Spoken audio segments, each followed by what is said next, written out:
सर्वप्रथम हम सब मिलकर एक साथ बाबा को और भगवान को प्रणाम करेंगे। भगवान बाबा हनुमान जी को प्रणाम। महान त्यागी बाबा जुमदेव जी को प्रणाम। परमात्माए भगवत प्राप्ति के लिए निष्काम कर्मयोग साधने के लिए परम पूज्य परमात्मा एक सेवक मंडल वर्धमान नगर नागपुर की ओर से बाबा के आदेश अनुसार आज एक भगवान का 9वां हवन कार्य आदरणीय योगेंद्र जी कटंकर भाव इनके निवास स्थान में समाप्त हुआ और उस उपलक्ष्य में एक भगवान की चर्चा बैठक यहाँ पे शुरुआत है। और इस चर्चा बैठक में स्वयं शक्तिशाली भगवान बाबा हनुमान जी उपस्थित है। बाबा हनुमान जी को मेरा प्रणाम। उसी प्रकार हम सबके सद्गुरु और मानव धर्म के संस्थापक महान त्यागी बाबा जुमदेव जी उपस्थित है। बाबा जुमदेव जी को मेरा प्रणाम। उसी प्रकार हम सबकी मातोश्री आई वाराणसी उपस्थित है। आई वाराणसी को मेरा प्रणाम। उसी प्रकार मंच पे उपस्थित और परम पूज्य परमात्मा एक सेवक मंडल के संचालक इस चर्चा बैठक के अध्यक्ष महोदय आदरणीय नकाते भाऊ को मेरा नमस्कार। उसी प्रकार मंच पे उपस्थित आज के बैठक के उपाध्यक्ष वाड़ी परिसर के मार्गदर्शक आदरणीय कोपरे भाऊ को मेरा नमस्कार। उसी प्रकार मंडल के मार्गदर्शक आदरणीय भूते साहब भाऊ को मेरा नमस्कार। उसी प्रकार मंडल के मार्गदर्शक वाना डोंगरी परिसर सोड़ते बाबा जी भाऊ को मेरा नमस्कार। उसी प्रकार मंच पे उपस्थित आदरणीय बेंडे जी, आदरणीय दमाई जी, आदरणीय हेडाऊ जी, आदरणीय मंच उपस्थित सभी सेवक सेविका और संचालक महोदय आप सभी को मेरा नमस्कार। ये भगवत कृपा किस प्रकार से कार्य करती है और हम सब ने इसका अनुभव लिया है, आत्म अनुभव, और ये मार्ग ही आत्म अनुभव का है। जैसे मैं जब छोटा था तो हम इस मार्ग में आए और मार्ग में आने के बाद क्योंकि मैं बहुत छोटा था तो परिवार में डूबते और परिवार में डूबते तब मुझे उतनी समझ भी नहीं थी।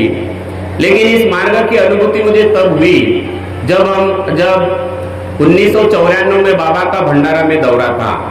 और वो दौरा इतना सुंदर था बाबा का कि गणेश हाई स्कूल है भंडारा में, गणेश हाई स्कूल से लेकर गांधी हाई स्कूल तक रैली जा रही थी और बाबा जुमदेव जी रथ में बैठे हुए थे और मैं भी उस रैली में था।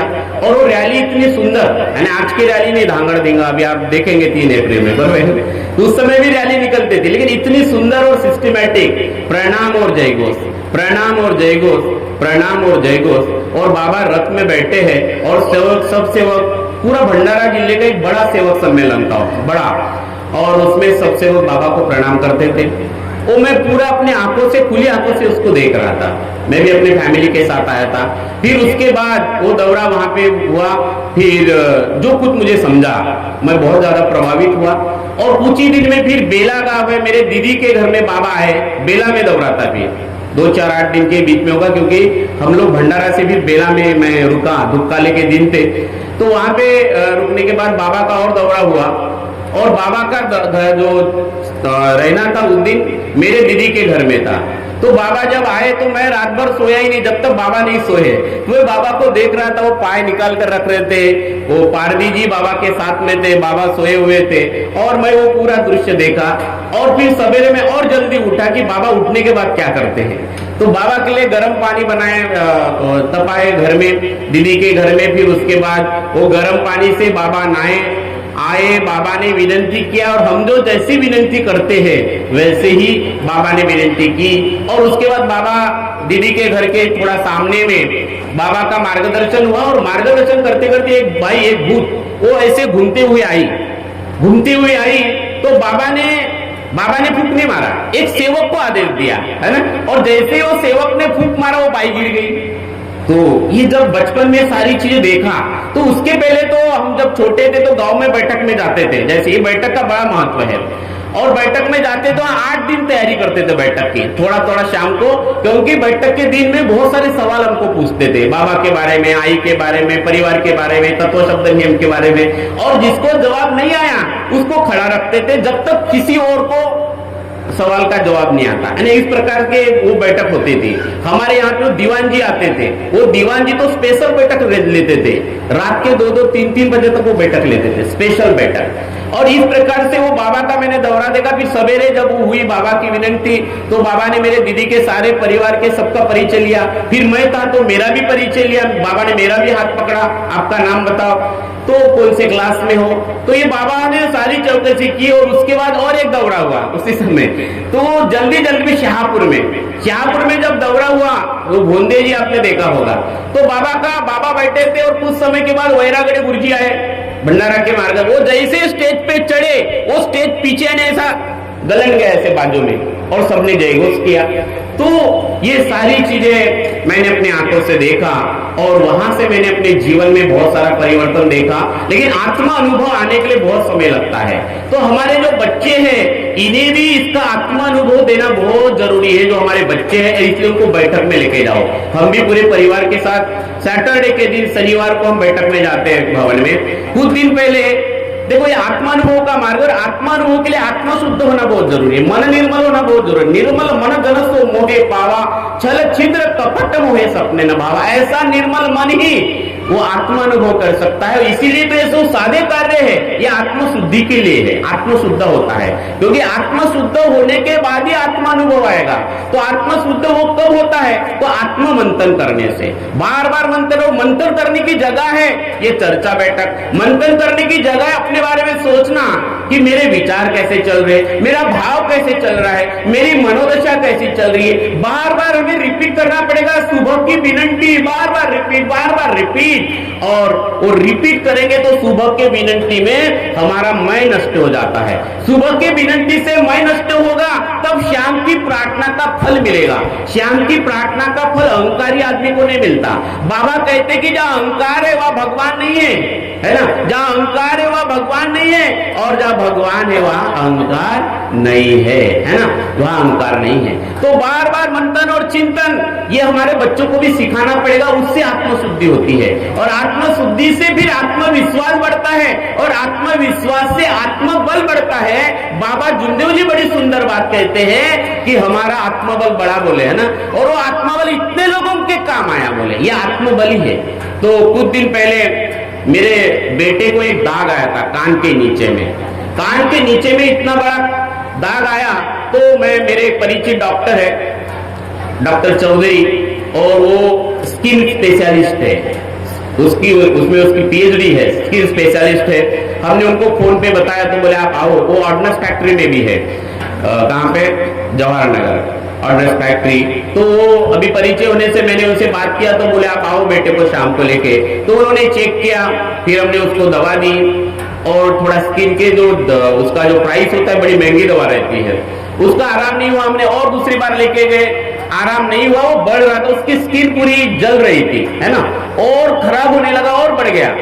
तो मेरी बेटी मुझे कहती है कि पापा बोले मैं दादा के साथ कार्य करती हूँ। देखो बच्चों का आत्मबल कैसे बढ़ता है ना, हमें बढ़ाना पड़ेगा, उनको दबाना नहीं है। बाबा जुमदेव जी कहते कि मैंने औरों को प्रोत्साहन दिया, बोले क्या दिया? मैंने औरों को प्रोत्साहन दिया कि आगे बढ़ो। और हम क्या करते, कई बार दबाते रहते, सेवक को दबाता, बरोबर, तू आगे नहीं बढ़ना, बोले ये संचालन ये नहीं करेंगे, बोले इसके बाद, है ना, अपना आदमी करेगा, बोले।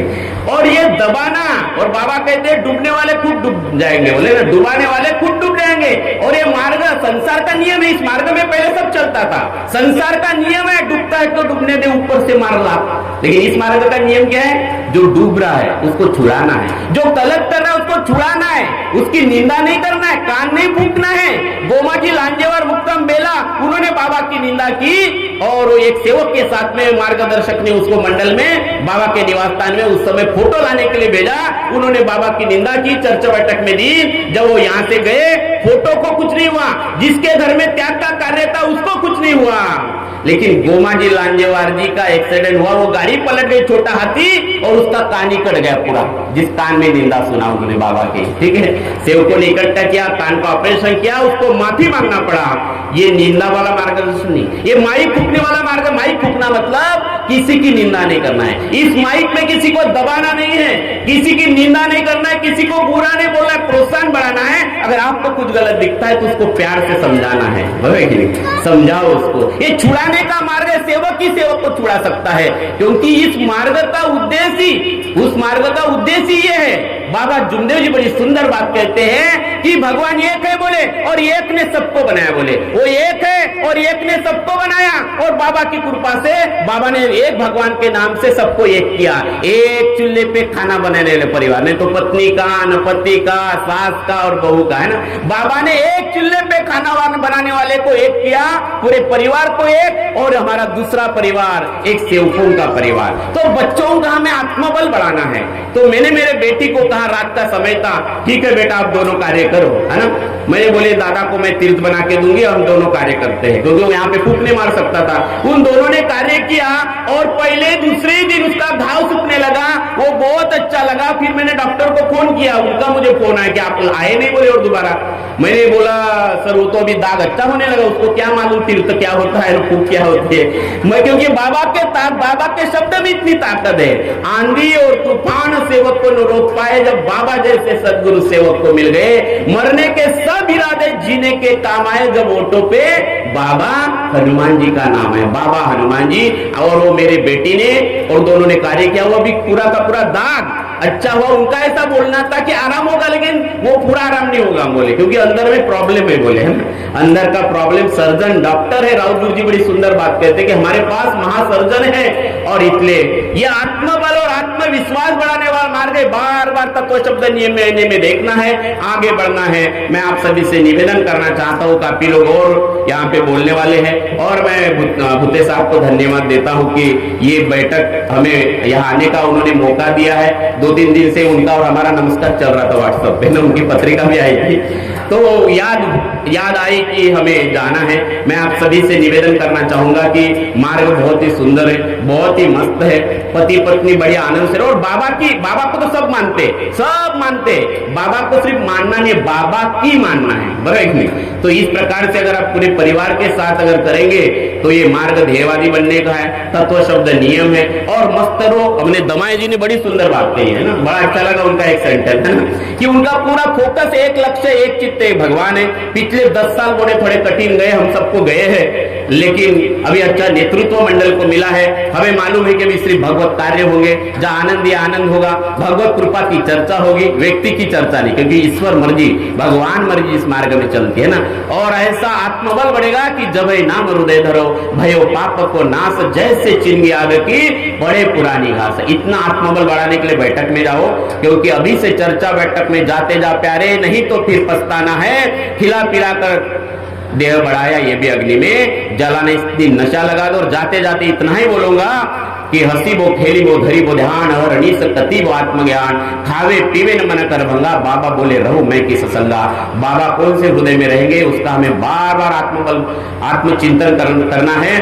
तो बोतल पर बोतल पीने से क्या फायदा, रात को पीली सवेरे उतर जाएगी। अरे तू मेरे बाबा ने दिए हुए तत्व शब्द नियम की हरी रस की प्याली आप पी ले, तो तेरी सारी जिंदगी सुधर जाएगी।